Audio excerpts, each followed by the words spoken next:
పూరా లోకల్. గత 2 రోజులుగా ప్రత్యేక అసెంబ్లీ సమావేశాలు జరిగినటువంటి విషయం చూస్తూ ఉంటే 2 రోజులు ఆ సమావేశంలో తేల్చిందేమిటి అంటే మసిబూసి మామిడికాయ చేసి కొండను తవ్వి ఎలుకను పట్టిన చందంగా రేవంత్ రెడ్డి గారి ప్రభుత్వం వ్యవహరిస్తుంది. ముఖ్యంగా 2 అంశాలు, ఒకటి బీసీకి సంబంధించిన బిల్లు విషయంలో కానివ్వండి, కాళేశ్వరం ప్రాజెక్టు యొక్క అవినీతి విషయంలో కానివ్వండి. దొంగలు పడ్డ 6 నెలలకు కుక్కలు మరిగినట్టుగా రేవంత్ రెడ్డి గారికి 22 మాసాల తర్వాత ఇప్పుడు కనువిప్పయింది. కాళేశ్వరంలో జరిగినటువంటి అవినీతి కుంభకోణం సిబిఐ దర్యాప్తు ద్వారానే వాస్తవాలన్నీ కూడా వెలుగులోకి వస్తాయని, నిజం నిగ్గు తేల్చే సంస్థ సిబిఐది మాత్రమే అని చెప్పి వారికి నిన్న కనువిప్పయింది. భారతీయ జనతా పార్టీ మొదటి నుంచి కూడా చాలా స్పష్టంగా కేటగిరికల్గా ఈ కాళేశ్వరం ప్రాజెక్టులో జరిగినటువంటి అవినీతి బీఆర్ఎస్ ప్రభుత్వము ఏదైతే చేవెళ్ళ ఈ యొక్క ప్రాజెక్టును రీడిజైన్ చేసి రాజకీయంగా తెలంగాణ సంపదను దోచుకునేదానికి, కాంట్రాక్టర్లు మేలు జరిగేదానికి, దానికి అధికారులు కూడా వత్తాసు పలికారని చెప్పి దేశంలోనే అతిపెద్ద కుంభకోణంగా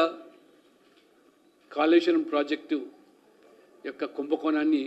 38,000 కోట్ల ప్రాజెక్టును 1,00,000 పై చిలుకు కోట్లతో నిర్మిస్తామని చెప్పడమే అది సబబు కాదని చెప్పి భారతీయ జనతా పార్టీ మొదటి నుంచి చెప్తూ వస్తుంది. ప్రధానమంత్రి సైతం కూడా, హోంమంత్రి అమిత్ షా గారు కూడా స్పష్టంగా ఇది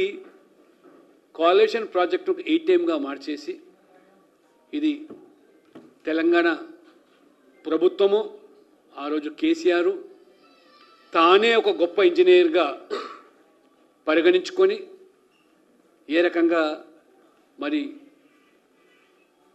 1,000 కోట్ల అవినీతి జరిగిందో ఆ రోజు మేము స్పష్టం చేస్తే, ఇదే పిసిసి అధ్యక్షుడిగా ఉన్నట్టు రేవంత్ రెడ్డి గారు కూడా ఎన్నికల సమయంలో కూడా మొత్తం కాళేశ్వరం ప్రాజెక్టు పేరు మీద బీఆర్ఎస్ దోచుకుంది, కేసీఆర్ కుటుంబం అవినీతికి పాల్పడ్డది,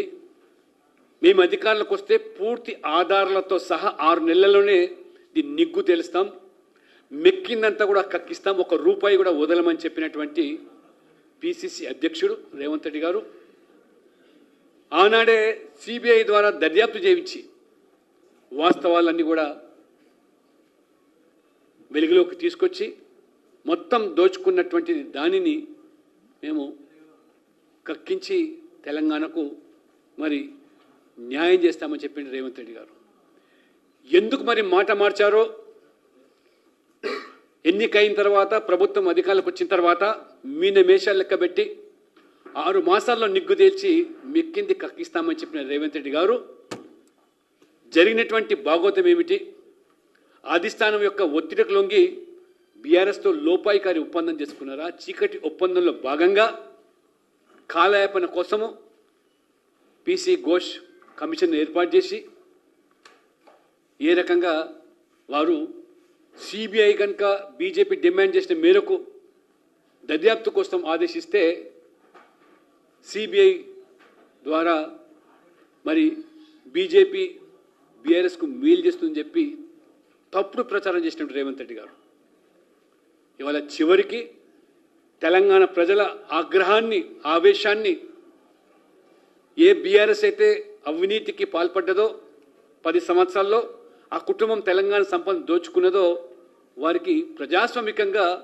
ప్రజలు శిక్ష వేస్తే మరి అధికారంలోకి వచ్చినటువంటి రేవంత్ రెడ్డి గారు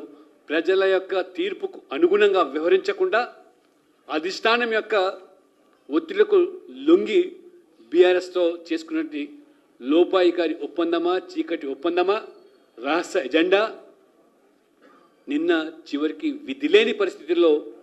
వారు సిబిఐకి ఆదేశం ఇవ్వడం.